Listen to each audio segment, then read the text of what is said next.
Good afternoon. Thank you for joining us today at the Troop E headquarters. My name is Trooper Linnea Crane, Public Information Officer for the New York State Police. We are here to provide an update regarding the remains discovered in December of 2021 in the town of Dansville, Steuben County. This case has been the subject of a long and dedicated investigation, and today we are able to share with you the identity of those remains and the progress made towards justice. To begin, I would like to introduce the Troop E Commander, Major Kevin Suker, the Troop E Bureau of Criminal Investigation, Captain Kelly Swift, Special Investigation Unit, Lieutenant Joshua Greenman, Senior Investigator Brian Kazemko, and now speaking, Steuben County District Attorney Brooks Baker.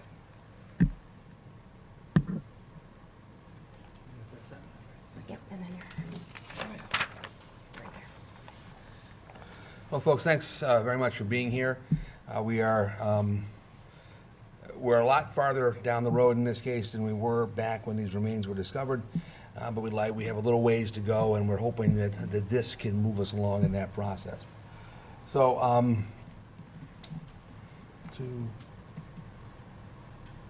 so this is where our involvement in the case initially begins. On December 13th, 2021, the skeletal remains were found here in the town of Dansville along State Route 36, just south of State Route 70. It is close to the Swain Ski Resort, if that's sort of a landmark for some people. And eventually, we were able to identify those remains through forensic analysis and actually use of a forensic anthropologist. We were dealing with skeletal remains in this case. The victim, or the remains, are those of Doh Soe. His date of birth is 12/21/1987. He's a Burmese refugee legally in the United States who immigrated here and settled in Rochester in 2008. In life, he was 5 feet 4 inches tall and weighed about 120 pounds. These are additional photographs of him, and we're hoping folks will maybe remember him from the Rochester area or from times he spent in the area around Swain. Now, a little bit about him. He was reported missing by a friend and confidant, David Leeper, on June 1st, 2011. That report was made to the Rochester Police Department. At the time, he was living in an apartment at 241 Alexander Street in the city of Rochester. A photograph of that is up there, so folks remember him from being in that area. And he had a vehicle, a 2000 Chevy Lumina. That's a photograph of that there, so folks may be familiar with seeing him in that vehicle. He was also been known to use and ride around in a couple of other vehicles. One was a 1999 Ford F-250 Super Cab. It was red, as well as a 2005 Chevrolet Impala. He may have been seen in those vehicles while alive, also traveling with other folks in those same vehicles.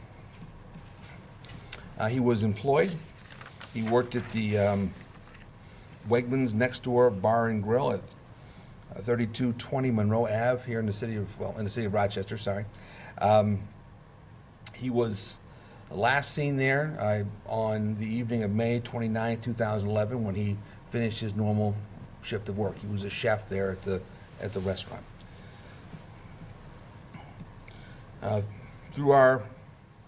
This is a photograph of the location on State Route 36 where his remains were found. There's friends and family have set up a memorial to him. He was an important part of both the LGBTQ plus community in Rochester and also the Burmese immigrant community. People are missing him, looking for him, and they want justice for him now that he has been found. Through our investigation, we've also determined that he frequented certain establishments in the Rochester area that folks may have seen him in the company of other people. One being Alex 140, which I believe was a social club that's no longer in existence, and the other being Tilt, a nightclub in Rochester. He was also had a connection down in this part of the world at the Jones Pond Men's Only Campground located in Angelica, which is not far from where his remains were ultimately found.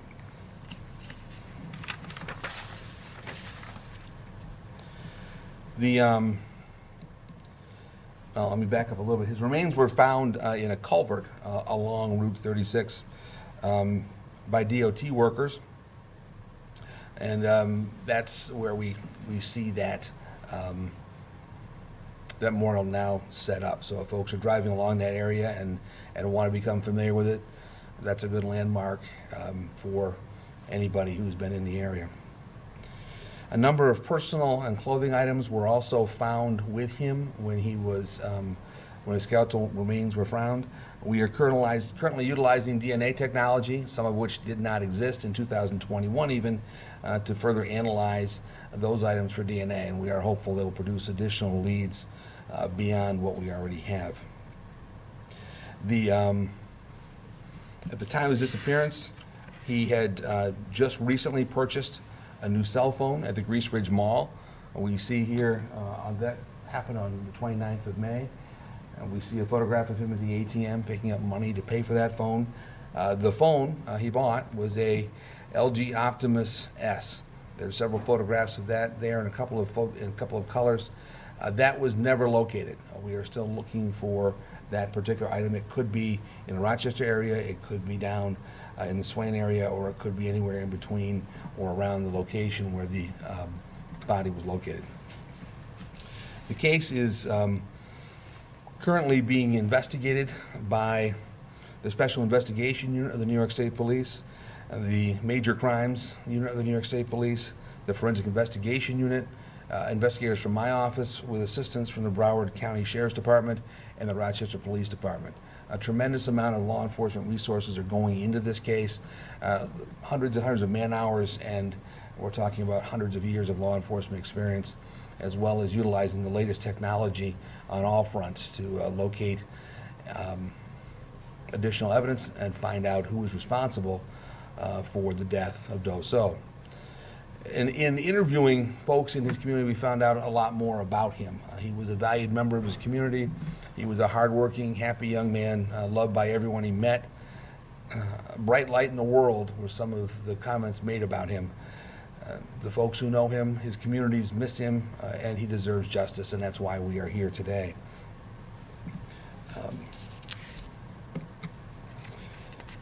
As we go through the process here, I'm confident that we are closing in on some of those answers in justice, but we still need help. There's information out there. There are people who may have seen him. I know it's been a long time. 2011 was a long time ago. That's the nature of a cold case. But now the people have seen Doh Soe. They've seen the vehicles he might have been in. They know the areas. We know now where he was found. We know where he lived. We know where he worked. We are looking for anybody who might have seen him in the company of other people or seen anything odd or unusual. There is no bad information. Any information all would be welcome. Up on the screen we have the New York State tip line. Please call 607-225-5400. Tips can be anonymous. We're not going to take down names. Any information is good information, and nothing will be disregarded. You never know what little piece of information might be that one last piece we need to close the circle in this case. Up here we have, just so people can kind of orient themselves, a map of what we are talking about here. The box in red kind of shows the general area. We have Rochester where he worked, where he primarily lived, where his residence was, where he was last seen alive, down into the Swain area and the Jones Pond campground where we know he frequented and had been in the past. And then we have the Dansville location where his body was found, which is obviously closer to Jones Pond than anything else. But that's the area we are looking for. So if folks happen to find a cell phone in 2011 back then, it'd be just nice to know where it was found or any other information about this case. The whole purpose of the investigation here is to find justice for Doh Soe. He was a valued member of his community. He was a valued member of a couple of different communities. His someone put him in a culvert in 2011, and we need to find out who. The New York State Police have worked tirelessly to get us to where we are right now. I think we are on the precipice of again, closing the circle and getting those answers for his friends, for his family, for his community, and finding justice for him. But any help we can get from the community would certainly be welcome and appreciated. So with that, if there are questions, we can try to do our best to answer them. I believe Lieutenant Swift has some additional information. Captain Swift, I'm sorry, has some additional information.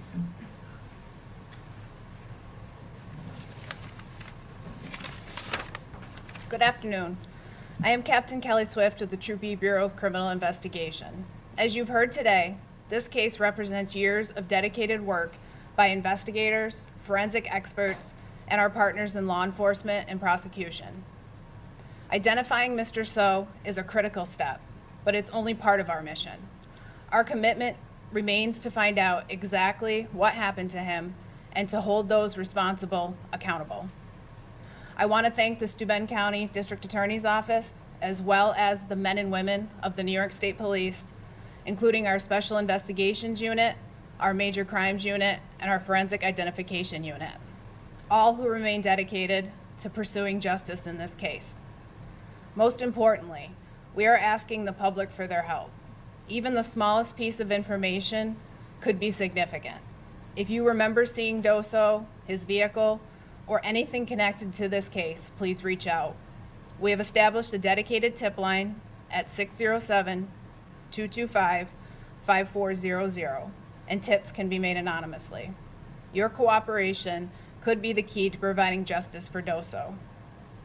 I am confident moving forward with this case that it will be solved in the near future, and that we will bring justice to Doh Soe and closure for his loved ones. We'll now take some questions. Can you maybe just discuss some of the challenges in identifying the remains over a 14-year period of time? Well, the remains we found were skeletal remains. So obviously there are no identifying marks. There is no way to identify him from what we have there. So we had to utilize the state police, quite frankly, did the legwork here, found us a forensic anthropologist. They obtained dental records and other information that was able to finally put a name with this skeleton that was found by a bunch of DOT workers. Any idea as to the cause of death? At this point, no, although we do know that based upon the review of the skeleton, he wasn't hit by a car. This is not an accidental death situation. So we are treating this case as a homicide. They believe he was placed there intentionally. That's what we believe at this stage, yes. Are you able to extend that there's one suspect, a number of suspects in terms of that direction? I don't think that's something we can talk about at this point. I do think there are, we have significant leads in this case, and as the captain indicated, we are hopeful that in the relatively near future we'll be able to close the case, but we're not prepared to talk about suspects at this stage. Do you believe that where his remains were found in that culvert is also where he died? Or he were moved? At this stage, that's not something I think we're prepared to talk about, but it does, we do know he was placed in that culvert, and he was essentially, the body was hidden there. That much we do know. So that would be like a culvert pipe underneath the road? Or? Yes, that's what it was. It was a drainage pipe that passes underneath Route 36. They were doing routine maintenance, which they do, unfortunately, only every few years, and they happened to notice something that didn't belong. You may have touched on this, but was he at that camp that you had mentioned down there? Was that what brought him down to that area? Well, we don't know who brought him down to the area or how he got to Dansville. We do know he had been to the camp and that camp area in the past. He had frequented there and had associations there, and so that's why we were pointing that out. Our hope is that maybe somebody saw him there, saw him in the company of people around that time. Again, just any little bit of information could be helpful. Was his car found down in the Dansville area, or did he get down into the areas by some other means? We don't know how he got to Dansville. His car was located in the parking lot for his apartment complex. About when were you able to identify that it was Doh Soe? It took us probably a year and a half or 2 years to identify him, isn't that correct? Yeah, so about 2023, I guess, we identified him. And then we were able to link him to a missing persons case in Rochester and bring in that initial investigation that had gone very cold because they had no idea what happened to him. Why hold this press conference today? Why now? If you've had this identification? Well, we have, the state police have been putting in a tremendous number of hours into this case. They have developed significant investigative leads, and as Captain Swift indicated, we believe we are approaching closing the circle.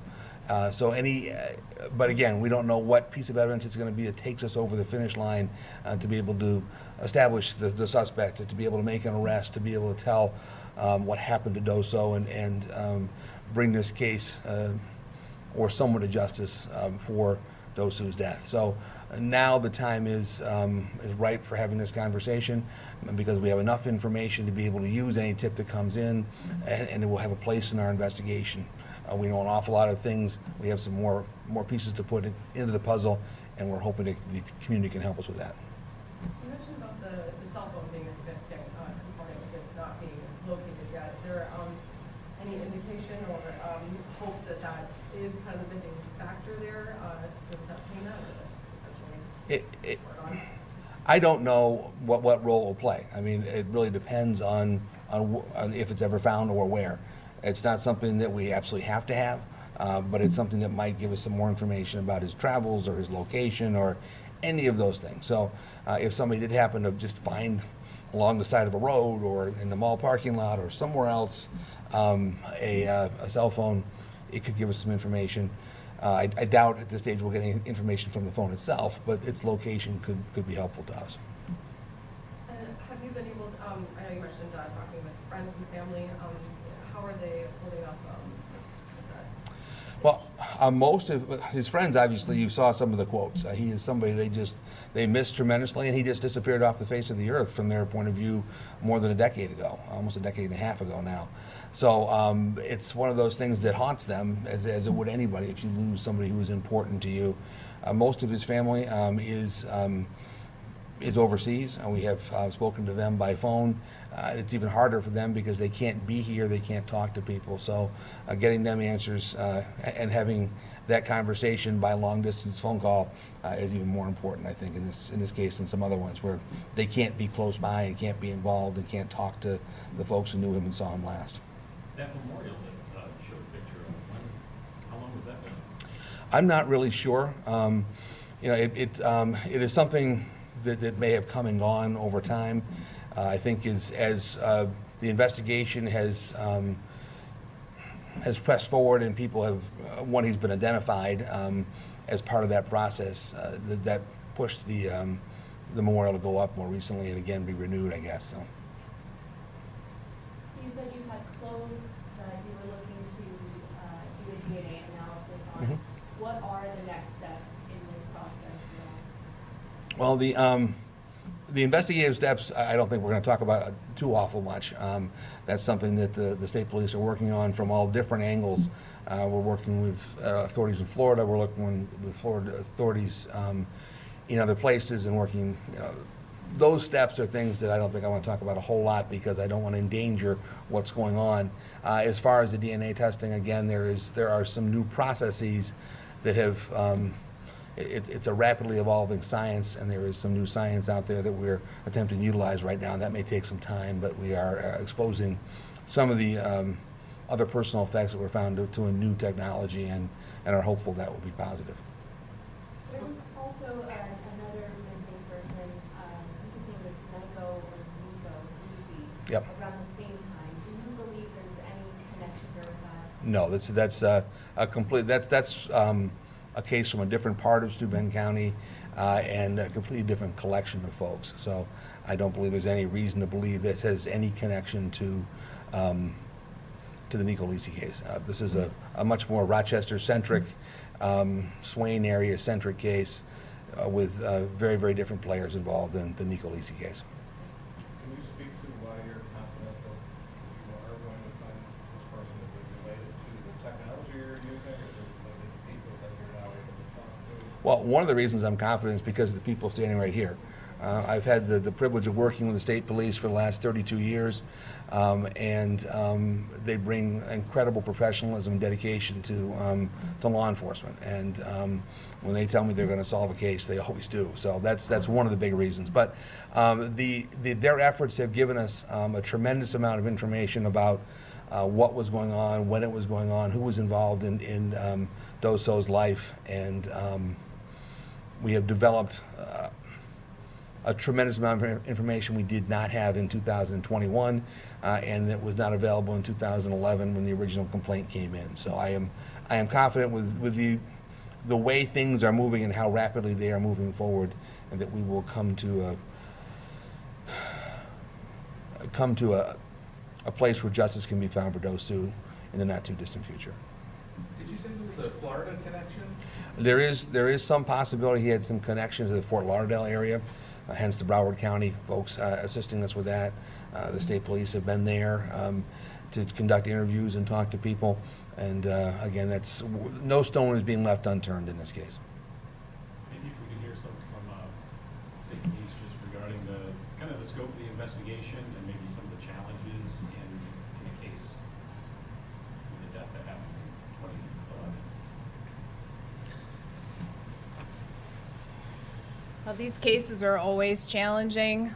There's a lot that goes into it, a lot of evidence, a lot of leads to track down, just everything that has to be put together.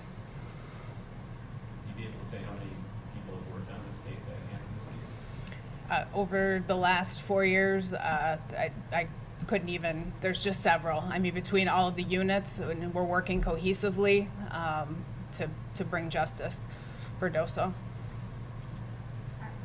We're going to wrap it up. Thank you very much for being here today. I will have the PowerPoint for you guys. I'll just email it to you. You guys are all set. I'm just going to put that tip line up one more time here for you.